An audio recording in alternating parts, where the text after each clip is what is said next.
Xitoy hech qanday bir davlatning, hech qanday bir millatning, hech qanday bir xalqning do'sti bo'lmaydi. U dushman u. Biz mana shu safsatani, mana shu tushunchani qurbon bo'lgan Turkiston xalqining bir parchasi bo'lgan sharqiy turkistonliklar buni azobini chekyapmiz. Buni bugungi kunda o'zbek qardoshlarimiz, qirg'iz qardoshlarimiz, qozoq qardoshlarimiz, tojik qardoshlarimiz bu baloga mubtalo bo'lmasligini Allohdan tilaymiz. Kelgusi 50 yilda Qozog'iston, Qirg'iziston, Tojikiston, O'zbekistondan iborat 4 davlatni bosib olamiz deydi. Ey siyosatchilar, sizlar qanaqa odamsizlar? Ey Shavkat Mirziyoyev. Ey Shavkat Mirziyoyev, ey To'qayev, qanaqa odamsizlar sizlar?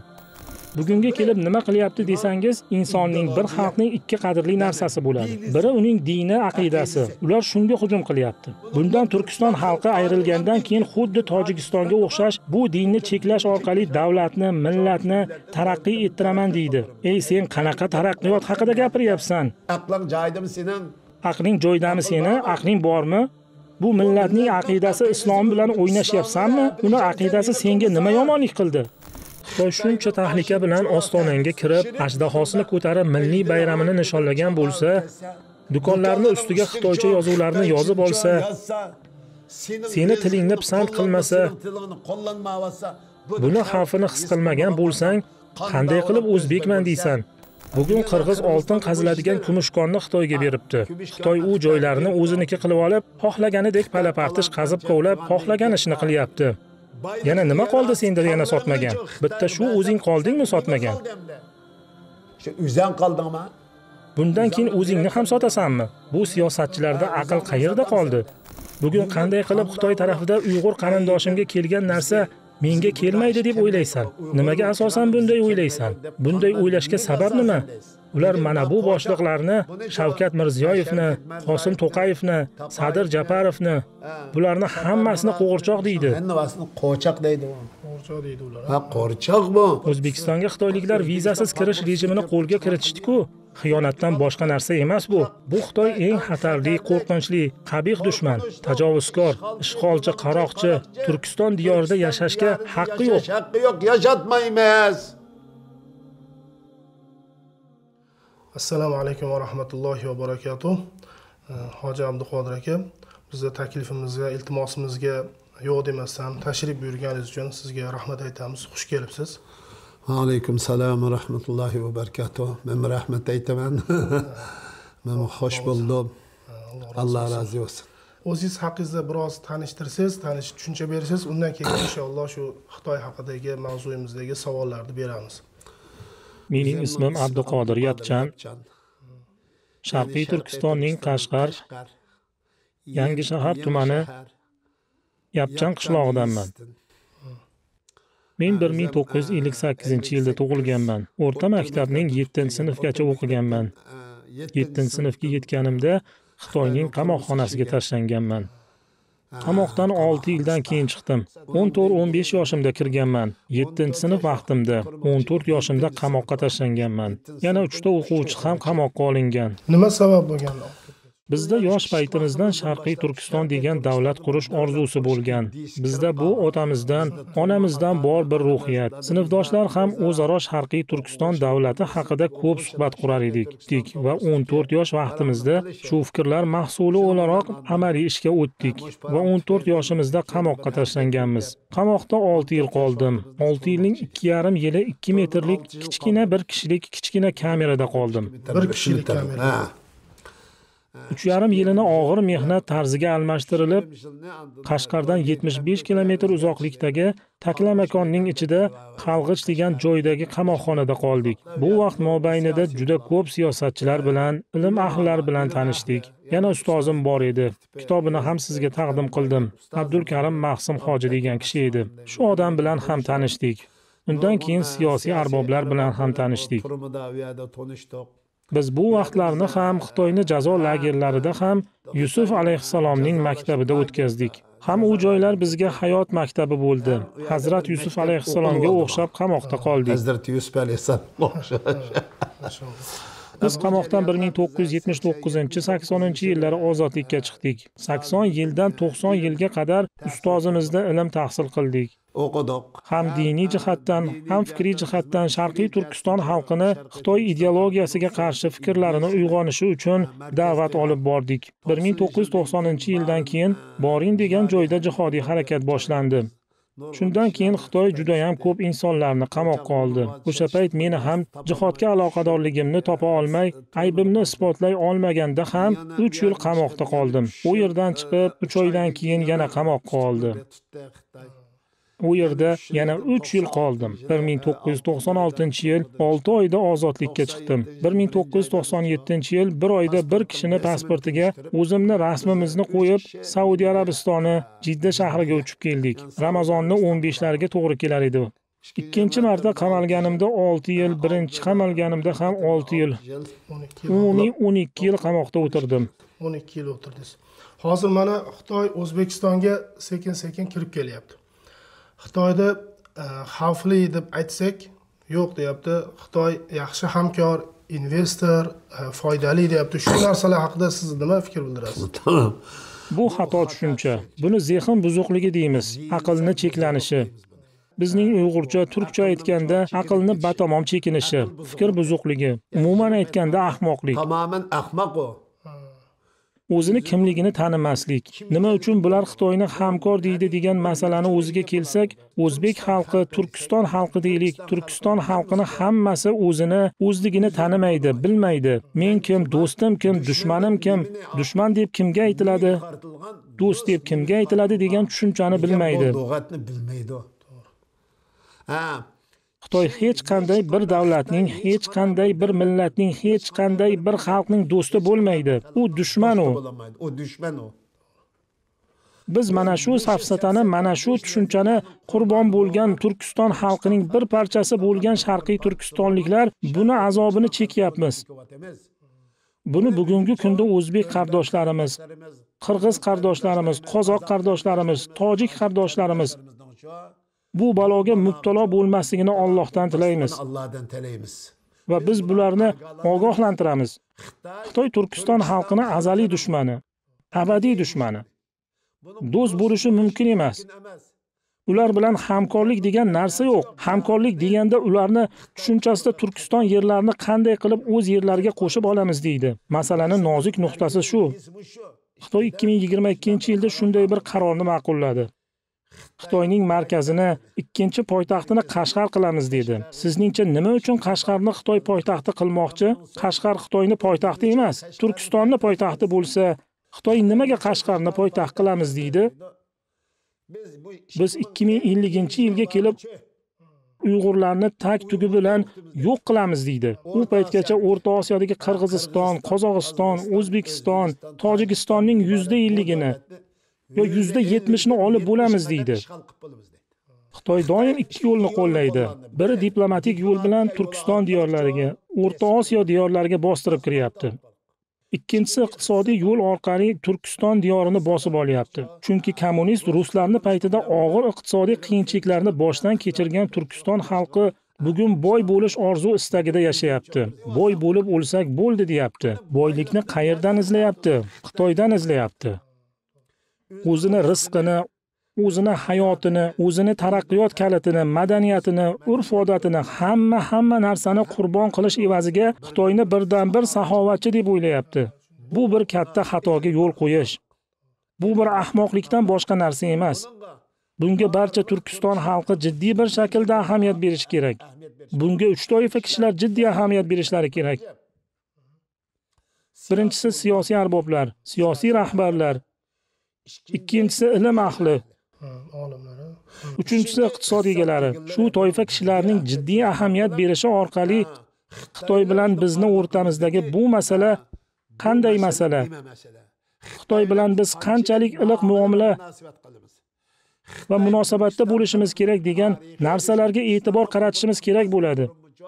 Xitoy Turkiston xalqining tarixiy dushmani. Turkiston xalqlari islomni qabul qilmasdan ham avval dushman edi. Buyuk Xitoy devorini qurishiga ham biz sabab bo'lganmiz. Bizdan qo'rqqani sabab bu devorni qurgan. Bu tarixiy dushmanimiz. Hech qaysi siyosatchilar, hech qaysi ilm ahllari, hech qaysi iqtisodchilar buni do'stga aylantirishga haqqi yo'q. Bugun O'zbekiston davlatining siyosiy rahbari bo'lishingiz mumkin.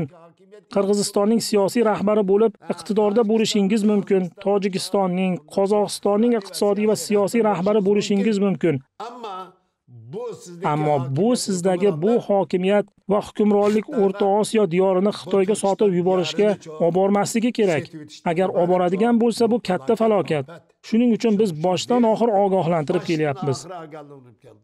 Nima uchun Shanxay hamkorlik tashkilotiga sizlarni qo'shdi? Bu narsalar nima uchun deb o'ylaysiz? Bugun Turk davlatlari ittifoqi degan narsa qurildi. Nihoyatda bizni xursand qiladigan harakat. Bir faoliyat bu. Bu juda muhim narsa. Bunga Turkiya boshchiligidagi qolganlar ham jiddiy ahamiyat berishi lozim. Bunga siyosiy, iqtisodiy, askariy, til, urf-odat, madaniyat shu bilan bir qatorda umumiy bir til va umumiy bir uslubda qo'llaniladigan yozuv tashkil qilmasa bo'lmaydi. Bu turkiy davlatlar birlashmasa bo'lmaydi, chunki bu hozirgi zamonning taqozosi. Bunga ehtiyoj katta. Hozirgi kunda ikki narsa: siyosiy fikr va siyosiy iroda. Jiddiy bir shaklda siyosiy irodani shakllantirish kerak. Bu barcha Turkiston rahbarlarining qilishi kerak bo'lgan zarur ish. Bu ish qaysi ish deganda turkiy davlatlarni ijtimoiy, siyosiy, iqtisodiy va harbiy jihatdan jamlab turadigan bir turkiy davlatlar tashkiloti qurishga va hammani shu fikrga undashimiz kerak. Aks holda Xitoy aholisi juda ham ko'p. Nüfus ko'p u millat.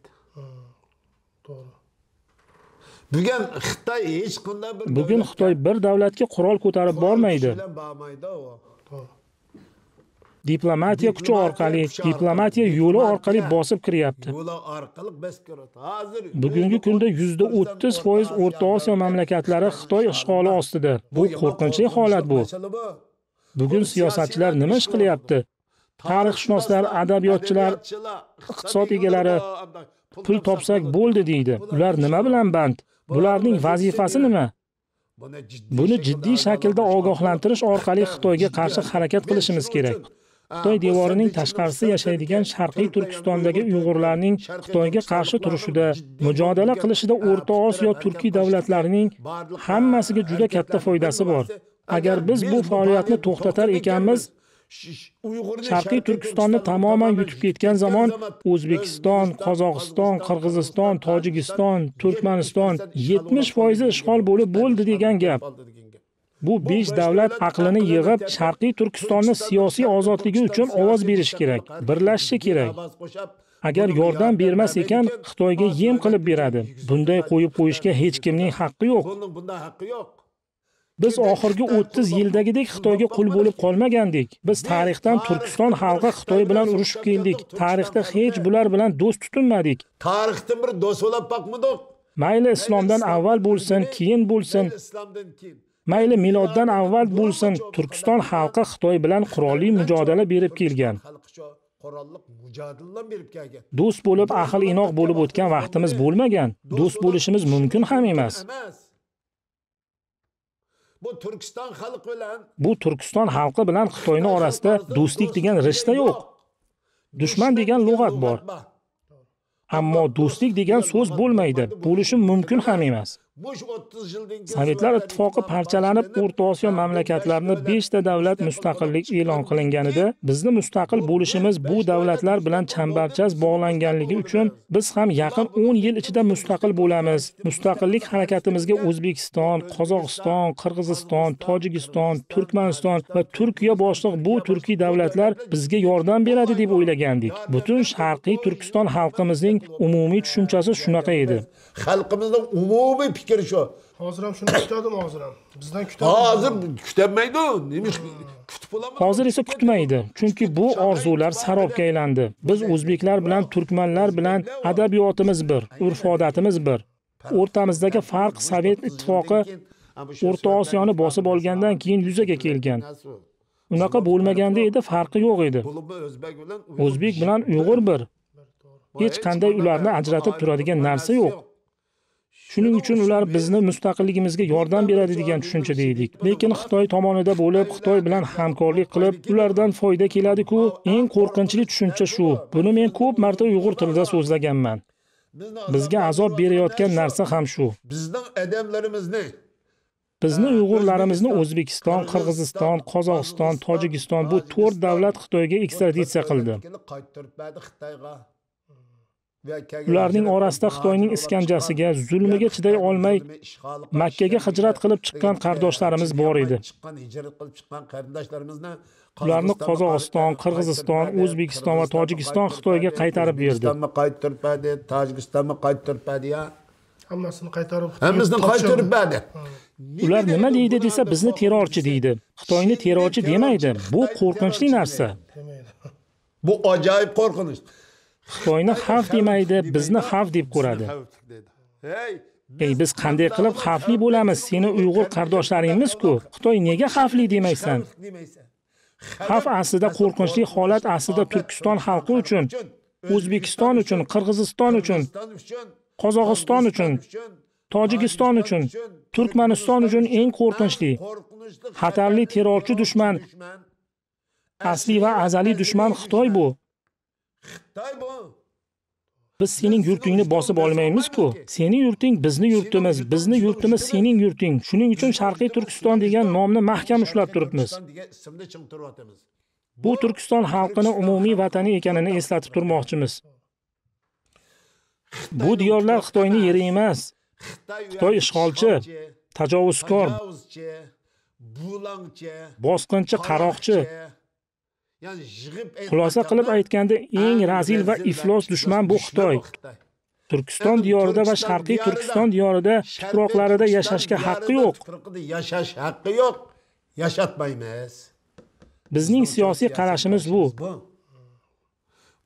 Buning uchun barcha Turkiston xalqi Xitoy xavfidan va jinoyatidan jiddiy ogoh bo'lishi, buni jiddiy dushman deb bilishi, ularni qanday tarzda kirib kelishidan qat'iy nazar bundan ogoh bo'lib, bunga qarshi turib xalqni ogohlantirishi, Xitoy bu tuproqlarni bosib oladi degan tahdiddan siyosatchilar, iqtisod egalari, tijoratchilar butun xalqni uyg'otish kerak. Biz Qashqarni poytaxt qilamiz degani kelgusi 50 yilda Qozog'iston, Qirg'iziston, Tojikiston, O'zbekistondan iborat 4 davlatni bosib olamiz deydi. Xitoyni yerlariga qo'shib olamiz deydi. Shunday bir xavf bor. Bu xavfdan saqlab qolishning birdan-bir yo'li Sharqiy Turkistonliklar, ya'ni bizlar. Siyosatchilar bu narsaga aql yuritishlari kerak. Bu siyosatchi degani o'tmish, bugun, kelajakda sodir bo'ladigan ishlarni payqaydigan, unga qarshi strategiyalarni ishlab chiqadigan odam deganidir. Bugun siyosatchilarimiz faqat boy bo'lishni o'ylayapti. Sen o'tmishdan Xitoyga suyanib yashaganmiding? Nima uchun sen Xitoyni saxovatchi, bizni hamkorimiz, iqtisodiy jihatdan boy qiladigan xaloskorimiz deb o'ylaysan? Bu Turkiston diyorida neft bor, shundaymi? Ishchi kuchi bor. Unumdor yerlar bor, yer osti boyliklari, yer usti boyliklari bor, xalq bor. Nima yo'q? Siyosiy iroda yo'q. Bu haqiqiy yo'qsizlik. Bu faqirlik hamma boyliklarni faqirlikka aylantiradi va xalqni boyliklarini Xitoyga sotilishiga sabab bo'ladi.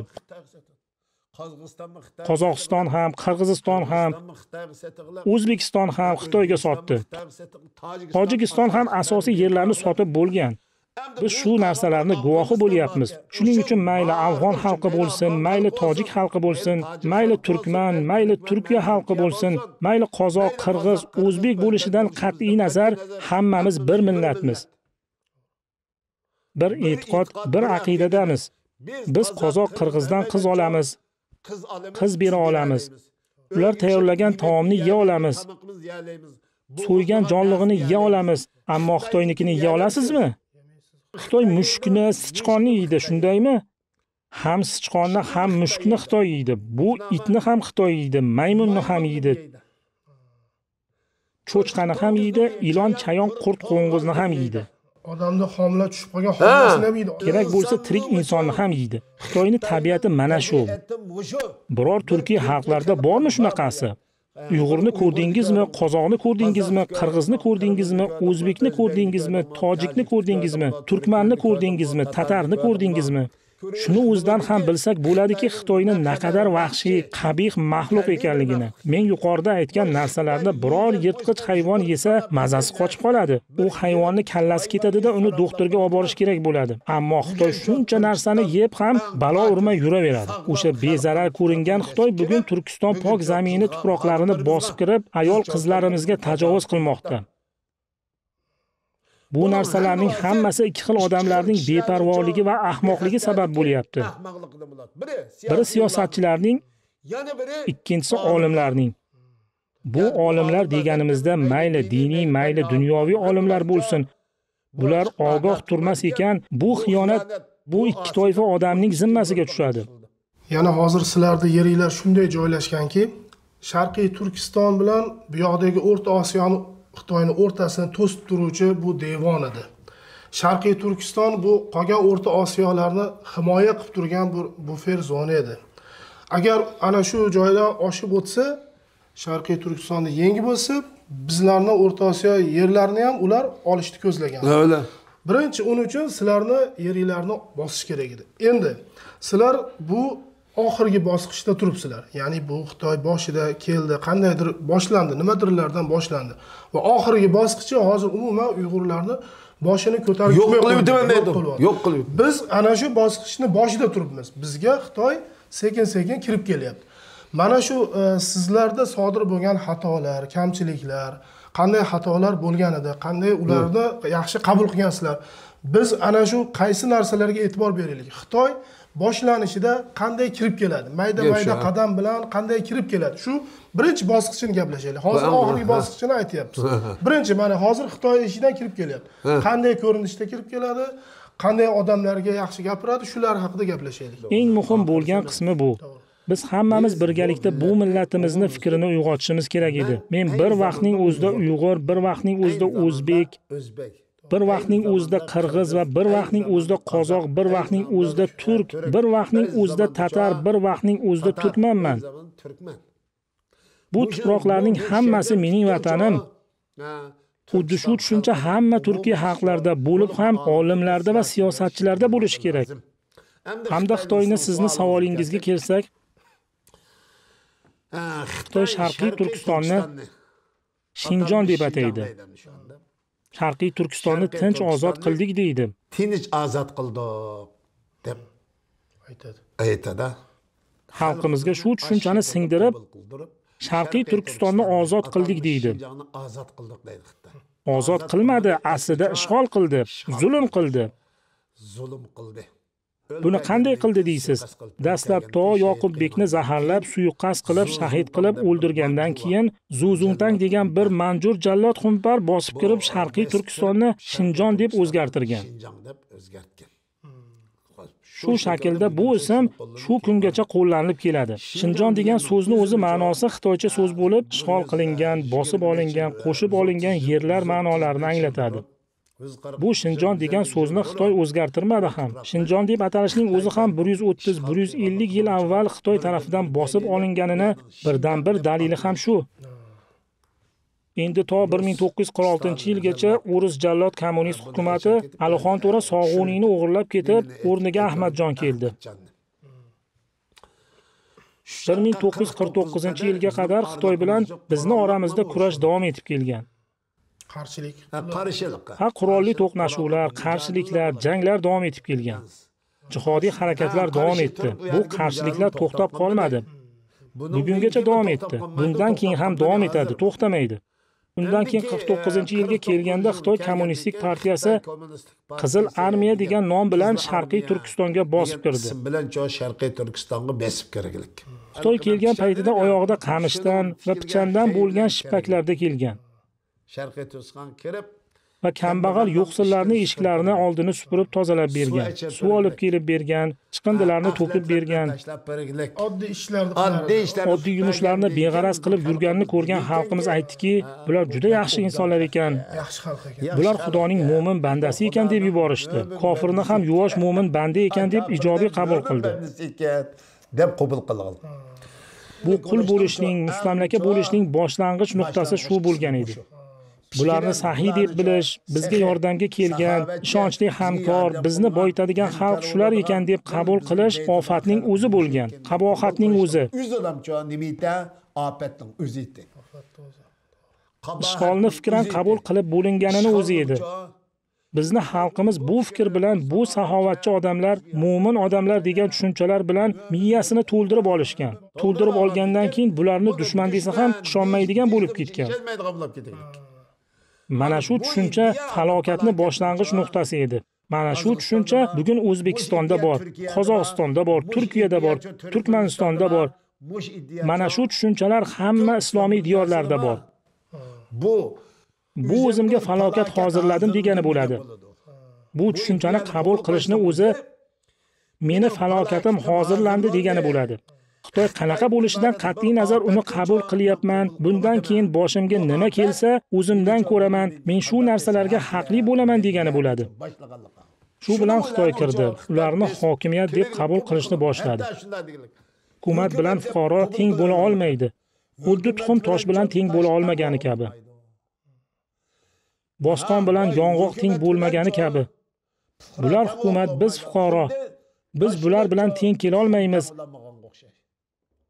Biz bularga bas kela olmaymiz. Ular tosh, biz tuxum, ular bosqon, biz yong'oq, biz tuxum deb o'zini yutqazganligini qabul qilgan. Teng kelinmaymiz. Ular kuchli edi. Ular kuchli, ular hukumat, biz fuqaro. Mustamlaka mana shu joydan boshlandi. Shu joydan boshlandi. Bugungi Sharqiy Turkiston xalqining aziyati shu joydan boshlangan. Mana yuqorida aytilgan narsalar bizni qarindoshimiz bo'lgan boshqa turkiy xalqlarni boshiga kelyapti. Ey siyosatchilar, sizlar qanaqa odamsizlar? Ey Shavkat Mirziyoyev. Ey Shavkat Mirziyoyev, ey To'qayev, qanaqa odamsizlar sizlar? Sen iqtidorga kelib boshqaruvni qo'lingga olishing mumkin, ammo bu tuproqlarni va xalqni Xitoyning tahlikasiga tashlab qo'yishga haqqing yo'q. Xitoyning tahlikasiga etishing haqqing yo'q. Bu dahshatli narsalar. Bugunga kelib nima qilyapti desangiz, insonning bir xalqning ikki qadrli narsasi bo'ladi. Biri uning dini, aqidasi. Ular shunga hujum qilyapti. Buni hujum qilg'ilgandi. Masjidlarni buzish, Qur'oni karimlarni yoqish, yo'q qilish, undan keyin ayol qizlarimizga tajovuz qilishi, erkaklarni qamab, ayollarni Xitoyga qo'shib qo'yishi. Xitoy degani najas degani. Najas, to'g'ri. Najas bular. Qur'onda tilga olingan najas shular bo'ladi. Qur'onda tilga olingan kofir mana shu Xitoy bo'ladi. Qur'onda tilga olingan mushrik mana shu Xitoy. Qur'onda tilga olingan adashganlarning asosiysi Xitoyda, ulardan qolgani dunyoning boshqa yerlarida. Xitoy butkul insoniyat uchun, islom uchun, ummat uchun, millat uchun eng tahlikali, vahshiy dushman bo'ladi. Chunki xitoyliklar o'zlarini bayram kunida O'zbekistonda ko'tarib chiqdi-ku ajdarxonni. Bayroqlar ko'tarib, Chag'anda Paradlar o'tkazdi-ku, mana shu bosib bo'ldik degan gap bu. Ishg'ol qilib bo'ldik degan gap bu. U ajdarxon nimani anglatadi deganda 3 narsani yig'indisi. Chayonning, ilonning, ajdarxonning boshi.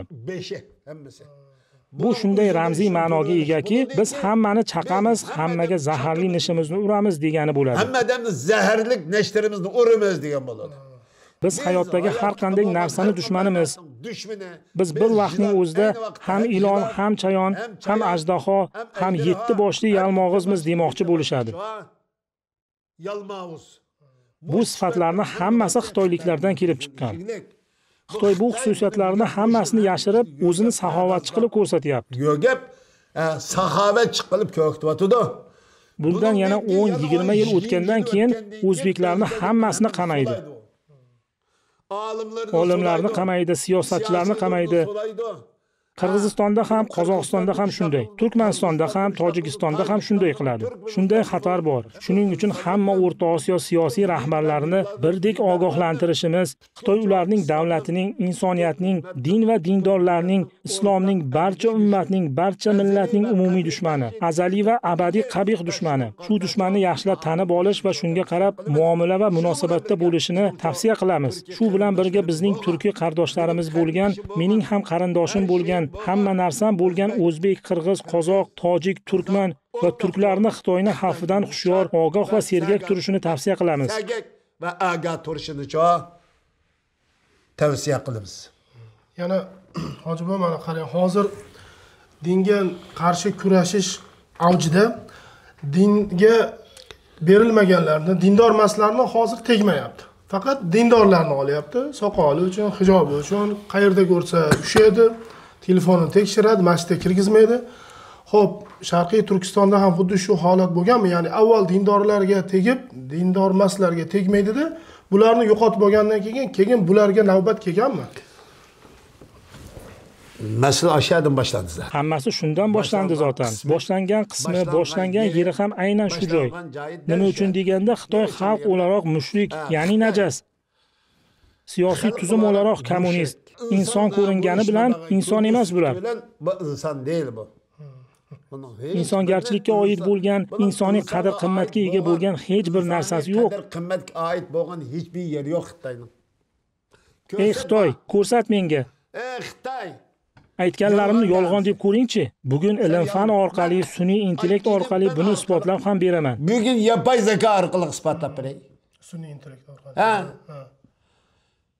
Xitoyning najas ekanligini, inson emasligini, bu najosatga qarshi o'zini pokligini isbotlaydigan birdan bir narsa bor. U ham bo'lsa islom. U iymon. Islomning hammasi, go'zal ijtimoiy va siyosiy axloqiy muomalasi muhim o'rin tutadi. Buni vayron qilmay turib, bu millatni yo'q qilib bo'lmaydi. Xitoy shundan boshladi hamma ishni. 1949-yil bostirib kirib 7-8 yildan keyin yer inshooti nomi ostida odamlarni yerlarni tortib oldi. Undan keyin erkinlik, hurriyat nomi ostida odamlarni dinini cheklab vayron qila boshladi. Chunki bu millatni yo'q qilish, bu tuproqlarni bosib olishdan iborat bo'lgan maqsadiga yetishish uchun bu millatni yo'qotish kerak. Bu millatni millat qilib turgan bu uning aqidasi, tushunchasi islomni yo'q qilishdan boshladi. Bugun O'zbekistonda ham xuddi shunday qilmoqchi. Qirg'iziston, Qozog'istonda ham shunday qilmoqchi. Bu islom dini hech qaysi davlatning, hech qaysi bir siyosiy harakatning dushmani emas bu. Bu hattoki dushmanlik qilganlarga ham qanday yaxshi muomala qilishni o'rgatadi. Bu islom dini hech kimni dushmani emas. Bu islom dini Turkiston diyorini birdan bir saqlab qoladigan ma'naviy va fe'liy va qavli asraguvchi qalqon bu. Bundan Turkiston xalqi ayrilgandan keyin xuddi Tojikistonga o'xshash bu dinni cheklash orqali davlatni, millatni taraqqiy ettiraman deydi. Ey sen qanaqa taraqqiyot haqida gapiryapsan? Aqling joyidami sening? Aqling joyidami seni? Aqling bormi? Bu millatning aqidasi islom bilan o'ynashyapsanmi? Uni aqidasi senga nima yomonlik qildi? Xitoyning bosib kirishiga, Xitoyning bu tuproqlarni va bu xalqni yo'q qilishiga ma'naviy zamin yaratyapti bu xoinlar. Bunday qilishga haqqi yo'q. Bu bir millatning aqidasi, dunyo qarashi, har qanday narsadan qiymatli narsa bu. Bu yo'q qilgandan keyin na tuproqning, na boylikning ahamiyati yo'q. Bu Xitoy birinchi dinga qarshi kurashadi. Madaniyat inqilobi nomi ostida bu Xitoy birinchi dinga qarshi kurashadi. Madaniyat niqobi ostida masjidlar buzgan, Qur'onni yoqadi. Butun Turkiston xalqining eski diniy asarlarini yoqib tashladi. Adabiyotlarni ham yo'qotib tashladi. Ahmad Yugnakiyning Atabatul Haqoiq asari, Yusuf Xos Hojibning asarlari, Mahmud Qashqariyning asarlari, Masnaviy shu asarlarning hammasi O'rta Osiyo xalqlarining umumiy o'rtoq asaridir. Bu asarlarni eskilarni hammasi o'qiy oladi. Masalan, Qozon bosmasini ham hamma o'qiy olar edi. Xitoy devori tashqarisidan to Anadolu tuproqlari orasida yashaydigan turkiy xalqlar o'qiydigan va biladigan bu asarlarni yo'q qilib yubordi, yoqib tashladi. Bu mana shu dindorlarga kurashganda dindor emaslar bu bizga aloqasi yo'q deb o'ylaydi-da. Ularga ham navbat keladimi, shu qanday bo'ladi? Bu bizga aloqasi yo'q deyishlik bu aql yuritmaslik, dindorlik emas bu. Musulmon bo'la olmaydi. Bu islomni tushunmaydi ular, islomni tanimaydi. Islom birinchi o'rinda o'zligini tanitadigan narsa. Islom qarshidagi kishini tanitadigan narsa. Sen bugun o'zingni ham tanimaysan-da, bu ishlarga mening aloqam yo'q desang, nima qilib yuribsan? Har seni o'ylagan o'yingdan boshlab kundalik hayotingdagi faoliyatingga islom baho berib boradi. Agar bu tushunchalardan yiroq bo'lsang, namoz ham o'qiy olmaysan. Bugun Xitoyning yurtga kirib kelishi, dindorlarga qarshi kurashi bizni aloqador etmaydi deb bir mulla yoki bir olim yoki bir ziyoli yoki kim bo'lsa ham biror kishi aytsa, demak u insoniylikdan chiqibdi. Yurtingga bir qabohat, razillik, ajdaho, chayon, ilon diplomatiya orqali kirib olyapti. Buni farqiga bormagan bo'lsang, buni sababi sendagi aql yuritmaslikni boshlanish nuqtasi shu bo'ladi. Xitoy devori bilan Toshkent, Samarqand, Buxoro, Qashqarning oralig'i necha kilometr? Qashqarning oralig'i qanchalik? 6000-7000 kilometr. Shuncha uzoq joydan kelib Shanxay tashkilotiga seni a'zo qilib olyapti. Ular qilganini sen ham qila olasan-ku. It, mushuk, sichqon, maymun, ilon, chayon, qurt qo'ng'iz yeydigan xitoylikchalik aql yurita olmaysanmi? Qurt qo'ng'iz degan xitoychilik aql yo'q ya, seni paqlayib turib. Alloh halol qilgan narsalarni yeb turib, qo'y, mol, tuya go'shtini yeb turib, senda xitoychalik siyosiy fikr, siyosiy iroda yo'qmi? Sen qanday siyosiy rahbarsan? Xitoy shuncha tahlika bilan ostonangga kirib, ajdahosini ko'tarib, milliy bayramini nishonlagan bo'lsa, ular seni tilingni qo'llamasa, do'konlarning ustiga xitoycha yozuvlarni yozib olsa, seni tilingni pisand qilmasa, buni xavfini his qilmagan bo'lsang, qanday qilib o'zbekman deysan? Qanday qilib qirg'izman deysan? Qanday qilib qozoqman deysan? Qanday qilib tojik? Qanday qilib qoraqalpoq? Qanday qilib turk va tatar bo'lasan? Sen bugun Turkiston xalqi dushmanining tahlikasini farq etmagan bo'lsang, aslida haqiqatdan qo'rqinchli holat. O'zingni qiyomatingni, o'zingni boshingga keladigan baloni hozirlab qo'yganing shu aslida. Bundan Alloh saqlasin. Xitoy mana avval borgan joyda ana shu joyda birinchi dinini yo'qotadi. Chunki din bo'lmasa odam o'zini ham unutadi. Undan keyin dindorlarni olgandan keyin millatga qaradi. U dinsiz bo'lmasa ham u Uyg'ur bo'ldimi, o'zbek bo'ldimi bo'ldi. U bilan kurashadi, albatta yo'q qiladi. Undan keyingisi mana kelamiz boyliklarga keladi. Mana shu Sharqiy Turkistonda qanday boyliklar bor edi. Avval ana shu boyliklardan odamlar o'zlari foydalanardi. Hozirgi kunda qanday boyliklar bor edi, ularni Xitoy toshib olib ketyapti va uni Sharqiy Turkistonga qaytarib bermayapti, o'ziga sarflamayapti. Shu haqida gap. Sharqiy Turkistonda hozirgi kunda 170 dan ortiq yer osti va yer usti boyliklari bor. Bundan 20 yil avval Xitoy 138 xil boyliklar bor degandi. 8 xil boylik bor degan. Bugungi kunga kelib yana qidirib topib 170 dan ortiq boylik turlari bor deb e'lon qildi. Bunday boyliklar o'zi zotan Turkiston zaminini hammasida bor bo'lgan boyliklar. Qirg'izistonda, O'zbekistonda, Tojikistonda hammasida shunday boyliklar to'la. Bugun Xitoy e'tibor qaratgan narsa ham shu yer osti boyliklari aslida. Xitoy bir davlatning boyligini egallab olishida bir necha yo'llar foydalanadi. Birinchi bosqichda xalqni ogoh etadigan ilm ahli ulamolarini, iqtisod egalarini va oq-qorani farqiga boradigan ongli kishilarni qamab oladi. Keyingi bosqichda yer osti boyliklari va konlarni egallaydi. Oxirida baribir Uyg'urni ham u yerlarda ishlatmaydi. O'zining Xitoyligi kelib qidirish va qazish ishlarini olib boradi. Uyg'ur xalqi hozirda kambag'al faqir, o'z yurtida turib yaxshi ishlarda ishlay olmaydi. Bugun xuddi shu holatlar O'zbekistonda sodir bo'lishni boshlagan. Xuddi shu bosqichlardan o'tib kelib, O'zbekiston konlarini Xitoyga berib yubordi. Qirg'izlar ham konlarini Xitoyga berib yubordi. Qozoqlar yeri bilan birga berib yubordi-ku. Siyosiy rahbarni bunday qilishiga haqqi yo'q. Bugun qirg'iz oltin qaziladigan kumushkonni Xitoyga beribdi. Xitoy u joylarni o'ziniki qilib olib, xohlaganidek palapartish qazib kovlab, xohlagan ishni qilyapti. U joydagi qirg'iz aholisi bo'lsa kambag'al. Xohlasa u joydagi qirg'izlarni urib tepib xorlayapti. O'zbekni ham xuddi shunday xohlagancha urib kaltaklab xorlayapti. Qozoqni ham shunday qilyapti. Bu asosiy masala. Ularni dinni va madaniyatni yo'q qilishidan maqsad bu yerni va bu boyliklarni egallab olaman deydi. Tuproqqa ega bo'laman deyishini sababi bu boylik. Zotan boylik bo'lmasa inson yashay olmaydi. Insonni yashashi uchun yer kerak. U yer ketgandan keyin boylik hamma narsa ketadi-ku. Xitoyning birinchi maqsadi shu boylikni tortib olish. Bugunga kelib Xitoy O'zbekistonda bozorni egallab oldi. Xitoy O'zbekistonda bozorni egallab oldi. U bozor bir millatning kundalik kunini kechiradigan tirikchilik manbai. Bozor qo'ldan ketdi degani, hokimiyat qo'ldan ketdi degani. Qirg'izistonda ham, Tojikistonda ham bozorlarni egallab olyapti. Ular ham yetmagandek konlarni, yer osti boyliklarini egallab olyapti. Shuncha narsadan keyin nima qoldi sotmaganing, ey siyosiy rahbarlar? Bu bozor bilan konlarni Xitoyga sotib yuborgan bo'lsang, yana nima qoldi senda yana sotmagan? Bitta shu o'zing qoldingmi sotmagan?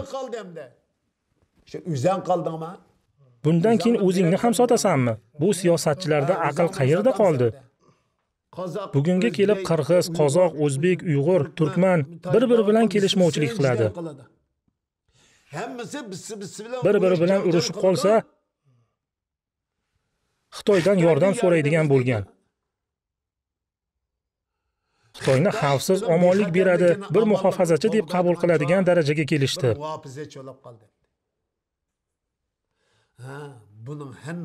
Bularning hammasi aql yuritmayotganligidan kelib chiqayotgan narsalar. Mana Xitoy hozir Mo'g'ulistonni 43% yerlarini bosib olgan. Undan keyin Sharqiy Turkistonni bosib olgan. Sharqiy Turkistonni hududi Xitoyning 4/1 hududiga teng keladi. Shunaqa.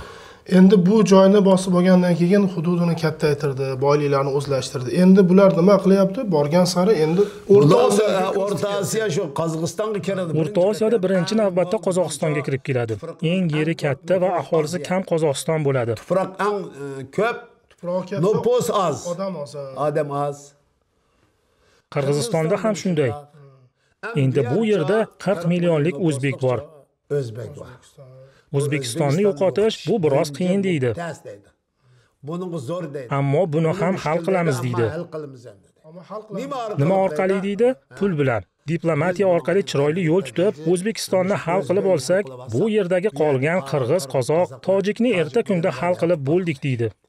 Shuning uchun O'zbekiston xalqi, O'zbekiston olimlari, siyosatchilar ogoh bo'lishi kerak. Chunki O'zbekiston masalasi butun Turkiston dunyosini o'z ichiga qamrab oladigan hal qiluvchi masala.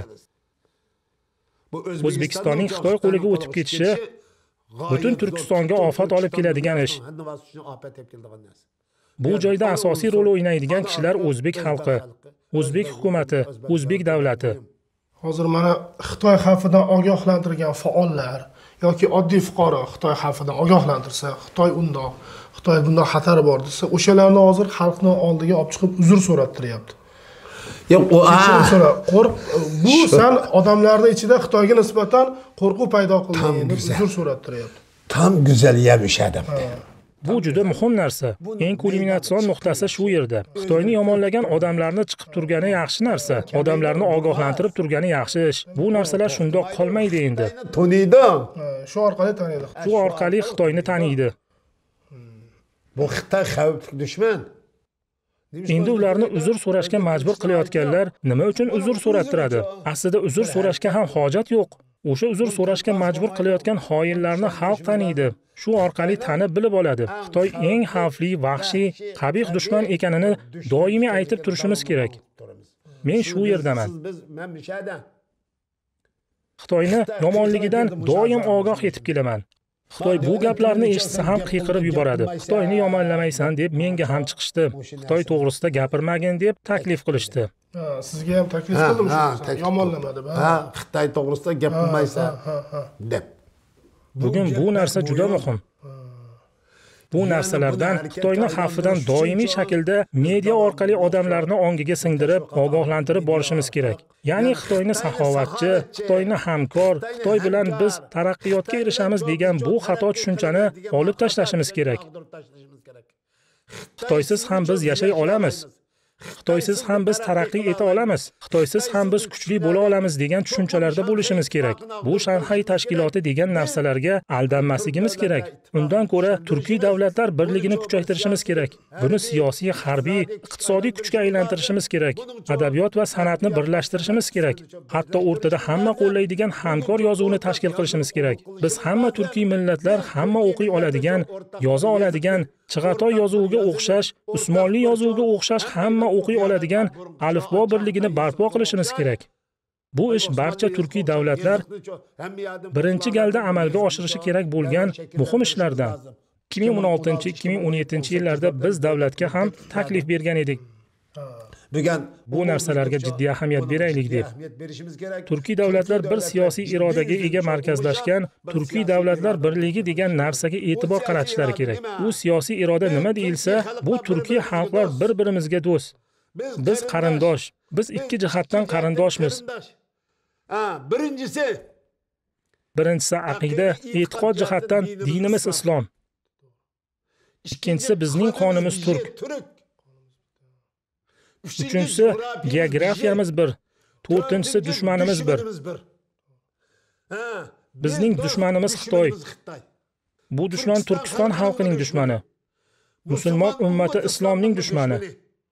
Rusni ham dushmani, Amerika, Yevropa, xristianlar ham eng xavfli, qabih dushmani. Bundan inson zoti borki, ogoh bo'lish kerak. Amerika ham dushman deb ko'ryapti Xitoyni. Yevropa ham dushman deb ko'ryapti. Shuning uchun bir Amerikani eshitib qolamiz, u yerdagi Uyg'ur birodarlarni haqida bir qayg'urib qo'yadi, ozmos. Bu joyda Amerika haqiqatan ana shu joydagi insonlarga qayg'urganidanmi yoki o'zini manfaati bormi? Shu yo'q, ular musulmonlarni o'ylab ish tutmaydi. Hatto Amerika ham, Yevropa ham Xitoyni o'ziga dushman deb ko'ryapti. Ularda ba'zi aqlliman deganlar Xitoy rostdan ham dushmanmikan, bu holatda davom etsa nima bo'larkin deb aytishyapti. Amerika Xitoyni o'ziga ozroq bo'lsa ham ta'zim qilib, labbay deb tursa bo'ldi deydi. Shuni o'zi bizga yetarli deydi. Agar Xitoy ozgina Amerikaga ta'zim ko'rsatsa, Amerika yana Xitoy bilan yaxshi bo'lib, musulmonlarni bir chetga surib qo'yadi. Ular o'rtasida ozgina manfaatlar bor xolos. Ular hech musulmonlarni tashvishini qiladigan emas. Ular hali Xitoyni o'zlarining dushmani deb qaror bergani yo'q. O'zi asli Xitoy Amerikani ham, Yevropani ham, O'rta Sharqni va islom dunyosini ham dushmani. Bu Xitoy degani har qanday millatning jonli va jonsiz narsalarning eng razil, eng qabih, eng yovuz dushmani. Uyg'urlarning xalq maqollar bo'ladi-yu. Mana shu Xitoy xalqiga nisbatan aytiladigan bitta yoki ikkita bir dona bir maqol aytib bera olasizmi? Shu bilan suhbatimizni yakunlasak. Ya'ni Xitoyliklarda aks ettiradigan, Xitoyliklarda qisqa o'sha maqolda tushuncha beradigan xarakteri haqida, ularni yomonligi, tajovuzi haqida bir maqollar bormi sizlarda shunday? Bizning xalqimiz Xitoyning xataridan ogoh etadigan, ularni yomonligini ifoda qiladigan maqolalar yaratmadik. Eng xatarli tarafimiz ham shu o'zi. Xitoyni dushman deb ko'rmagandan keyin undan ehtiyot bo'lish degan narsa ham bo'lmadi. Ya'ni Xitoyni saxovatchi, bizga yordam qiladigan, mo'min banda degan narsani singdirib qo'ydi. Bu bizga keladigan falokatning eng boshlanish nuqtasi shu edi. Subhanalloh. Ya'ni shu darajada tanimaganligini bilmaganmiz. Tanimagan. Biz shu narsalarning azobini chekishimizni ko'rib turib ham ularni tanimayapti-ku. Bugun O'zbekiston delegatsiyasi Sharqiy Turkistonga borib, Uyg'urlarning holatini ko'rib, yana Xitoylikni to'g'ri deyapti. Qozog'iston, Qirg'izistondan borgan delegatsiyalar ham Xitoynikini ma'qullab kelyapti. Tojikiston ham xuddi shunday. O'zi aslida bu millatlar bilan, hatto tojiklar bilan ham Sharqiy Turkistonda birga aralashib yashaymiz. Ajratish yo'q. Mana shu paytgacha qarang, Xitoy haligi milliy bog'da parad o'tkazgunga qadar, o'sha bayroqlarni ko'tarib o'tkazgunga qadar Xitoy haqida bu darajada odamlar ogoh bo'lmagan, bir-birini ogohlantirmagan edi. Xavfli bu demagan. Shu paytgacha qarang, Xitoy O'zbekistonning o'zida 3500 ta zavod, korxona, fabrikasini qurib bo'libdi. Falokat degan mana shu. Bu mana shu parad sabab bo'ldi, odamlarda uyg'onish bo'ldi. Shu narsani siz bir yaxshilik ko'rasizmi? Ya'ni shu sabab bo'lib hamma turkiylar, hamma o'zbeklar, hamma mana shu Xitoyda ogoh bo'lib, shu joyda to'xtarmikan? Nima deb o'ylaysiz? Yoki 3000 dan oshiq zavod, fabrika qurdi degani, o'sha yerlarni %50 ishg'ol qilib bo'ldi degani bu. Xalqni uyg'ongani yaxshi. Çok güzel iş bu. Bu kadar xalq uyg'onmagan shu kungacha. Shu hozir yaxshimi shu darajada? Yaxshi, çok Yani güzel. Bunu texim Kerak. kuchlantirishimiz kerak. Bu xalqni ogoh qilish ishlarini yanada kuchaytirish kerak. Siyosatchilar bundan keyin jiddiy shaklda o'zlarini isloh qilishlari kerak. Qirg'izistonda ham shunday, Qozog'istonda ham shunday, Tojikistonda ham shunday, Turkmanistonda ham shunday. O'zlarining ustilarida jiddiy ishlashlari, o'zlarini isloh qilishi, Xitoy bilan bo'ladigan diplomatik munosabatlarda ularni mamlakatdagi faoliyatini man qilishi va cheklashi kerak. Aks holda millat qo'ldan ketadi.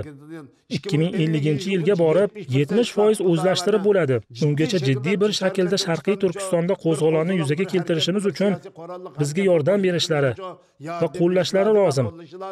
Har qanday bahona sabab bilan Uyg'urlarni Xitoyga berib yuboradigan, ularni kamsitadigan ishni mayli qozoq, mayli qirg'iz, mayli tojik bo'lsin, bunday ishni qilmay, aksincha ular meni qarindoshlarim, do'stim, bu yerlar mening vatanim. Xitoy bo'lsa bizni umumiy dushmanimiz, ishg'olchi, bizni aqidamizga, e'tiqodimizga, qadriyatimizga qarshi eng qabih dushman degan tushunchalarni singdirib olsak, qolgan harakatni o'zlari qilaveradi.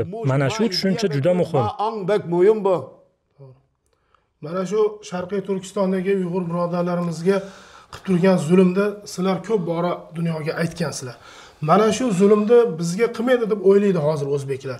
Shu haqida mana shu o'zbeklar qilmaydi deb o'ylaydi. Shunday insonlarga nima degan bo'lasiz? Ya'ni bu qanday qilib bu inson borki, ongli shaklda o'zining qavm qarindoshini yaxshi ko'radigan, qarindoshlar tarafida turadigan tabiiy fitrat bilan yaratdi Alloh taolo. Barcha payg'ambarlarni o'zining qavmidan yuborildi. Ular mushrik qavmini ey qavmim deb ogohlantirgan. Shu gapni o'zi ey millatim deb ogohlantirgani bo'ladi. Butkul payg'ambarlar ey qavmimdaglik, ey millatim degan gap shu. Bugun qanday qilib Xitoy tarafida Uyg'ur qarindoshimga kelgan narsa menga kelmaydi deb o'ylaysan? Nimaga asosan bunday o'ylaysan? Bunday o'ylashga sabab nima? Mana biz Uyg'urlar yurtni bersak, ularni saxovatchi deb qabul qilsak, bayrog'ini ko'tarib bersak, tuproqni bersak, mayli yashayver deb hamma narsani qilib bersak, yana Uyg'urlarga shuncha yomonlik qilyapti. Shu Uyg'urlarga qilgan yomonliklarni senga qilmaydi deb o'ylaysanmi? Bundan keyin xuddi shu muomalani senga ham qiladi. Bugun seni yurtingga borib, ajdahoni ko'tarib o'zlarining milliy bayramlarini nishonlagan bo'lsa, 10-oyning 1-kunida mustaqillik kunini nishonlagan bo'lsa, 7-oyning 1-kunida nishonlagan bo'lsa, bu tuproqlar bizniki degan bo'ladi shu. Ular mana bu boshliqlarni, Shavkat Mirziyoyevni, Qosim To'qayevni, Sadir Japarovni, Imomali Rahmonni, Gurbanguli Berdimuhammedovni, bularni hammasini qo'g'irchoq deydi. Qo'rchoq deydi. qo'rchoq deydi ular. Ha, qo'rchoq bu. Biz bugun turadi. Diplomatiya yo'li bilan egallaymiz deydi. O'zbekistonga xitoyliklar vizasiz kirish rejimini qo'lga kiritishdi-ku. Qozog'iston ham shunday. Bu vatanga xoinlik qilganlar qozoq xalqiga, Qozog'iston tuproqlariga hamda Turkiston xalqiga xoinlik qilib, tuproqlarni Xitoyga sotishi xiyonatdan boshqa narsa emas bu. Ularni bunday qilishga haqqi yo'q edi.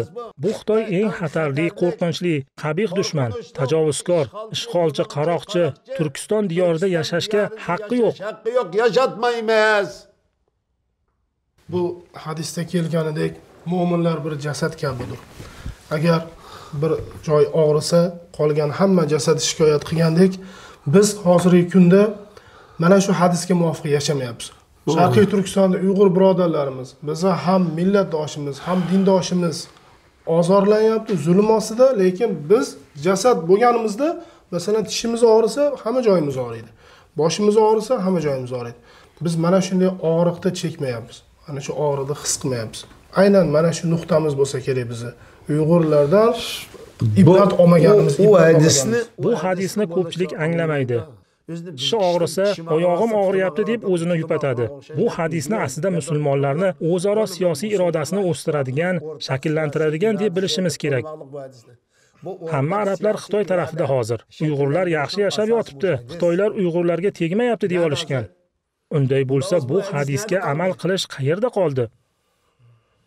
Musulmon bir-biriga aka-ukalardir degan din qayerda qoldi? Hozirgilar Xitoyni qarindosh qilib olishdi.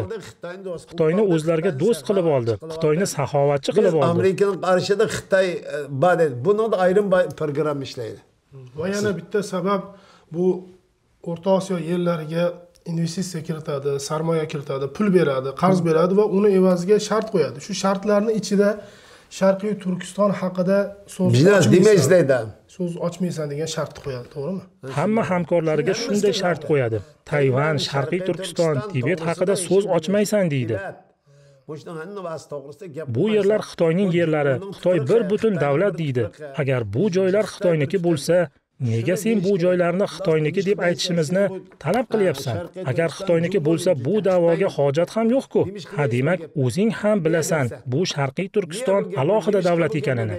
Shuning uchun ham bu haqida o'zing birinchi bo'lib gap ochyapsan. Sharqiy Turkiston mustaqil davlat. Buni mustaqil davlat qilib yana quramiz. Turkiston diyori bilan bir jasadga aylantiramiz. Turkiston xalqini umumiy Xitoyga qarshi turadigan siyosiy ong, siyosiy irodani shakllantirishimiz lozim. Bu juda muhim. Bunga butun xalqni oyoqqa turgizishimiz kerak. Buni butkul xalqni qo'zg'ab chiqishimiz lozim bunga. Inshaalloh bu xatarlardan ogohlantiramiz. Bu Xitoy hech insoniyatga do'st bo'lmaydi. Yo'q, do'st bo'lmaydi. Birodarlarimizga qilgan zulmi bizga ibrat bo'lish kerak. Mana shu narsalardan biz ibrat olishimiz kerak. Sizlar yo'lda oxiridasizlar. Biz yo'lda boshidamiz. Yo'lda boshida turib, sizlarga qarab turib biz qayerga qarab borayotganimizni bilishimiz kerak. Tushunishimiz kerak. Bu narsalarni ko'z oldimizga keltirishimiz kerak. Mana shu narsalarni inshaalloh shakllantirsak, keyin bularga qarshi turamiz. Sizga ham tashrifingiz uchun rahmat aytaman. Alloh taolo sizlarda bu musibatlarni tezroq aritsin. Bu ozod Sharqiy Turkistonni tezroq yana ozod bo'lib, yana o'zini dinini, shiorlarini ochiq e'lon qilishga, yana millatini boshini ko'tarib yurishga mana shunday bir azizlik kunlarini kelishini davlatimizni qurishga muvaffaq qilsin Alloh. Alloh o'zi muvaffaq qilsin. Tashrifingiz uchun yana bir bor rahmat, xush kelibsiz. Rahmat. Allah salomat qilsin. Rahmat, Alloh razı olsun. Allah qabul qilsin. Barliq xizmatlaringizda Alloh razı olsun. Alloh sizdan ham hozirgi kunda qilib turgan xizmatlaringizni va bundan keyingi xizmatlaringizni Alloh o'zi ajrlarini ko'paytirib bersin. Bu dinda, millatda g'amida qilib turgan ishlaringizni Alloh bardavom qilsin. Assalomu alaykum va rahmatullohi va barakatuh. Alaykum assalom va rahmatullohi va barakatuh.